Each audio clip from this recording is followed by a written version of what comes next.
أنا من إحدى الطالبات في المجمع. وفي حوالي الساعة 11 جاتنا قوة مكونة من قوات الدعم السريع وطلاب المؤتمر الوطني والكوزات وأفراد الشرطة وجهاز الأمن. فأنا كنت بلين في حياتي داخل الغرفة، خش علي واحد من أفراد الشرطة والخمسة كانوا في الباب، هم 6. فأنا كنت يعني لابسة بس جلباب، فقام الواحد ضربني بلخص فيني في أماكن حساسة، صدري مثلا، وضربني في صدري برضه.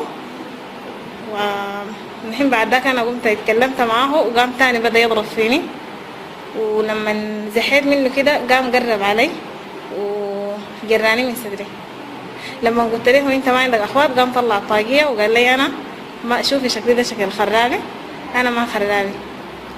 فبس انا قمت حاولت اطلع برا، مشيت لقيت واحد من الناس الامانة قاعد، قمت كلمته، يعني حسيت انه راجل كبير ممكن يخاف ربنا. قمت كلمته وقلت له انا حاصل لي كده وما بقدر ألم حياتي. قال لي امشي تستاهل اي حاجة انتو.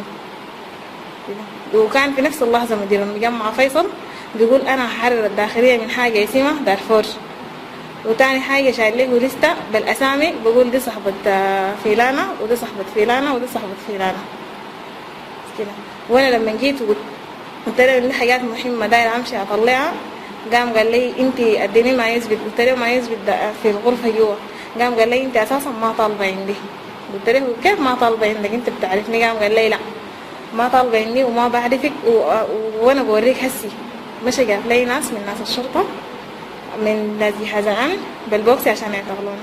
قاموا من ناس قوات الدعم السريع دي ذاتهم واحد قاموا قالوا لي خششوني في الكلينيك، قال لي ضمانة نفسك خشي في الكلينيك لانهم هم اصلا من الخريف يعني. قاموا انقذوني منه. بعد ذاك يهو طلعنا ومشينا اسي احنا 3 ايام متشردين، كل ما نمشي مكان اي اخوات جهاز الامن بيداهم ويتواصلنا وبيداهمنا. يعني حسي يعني احنا 3 ايام المضت دي كل يوم احنا بايتين في محل، ولحد هسه احنا ما لا عارفين حاجاتنا وين ولا عارفين اي حاجة ولا لاقين مكان حتى نقعد فيه. وانا من هنا بطالب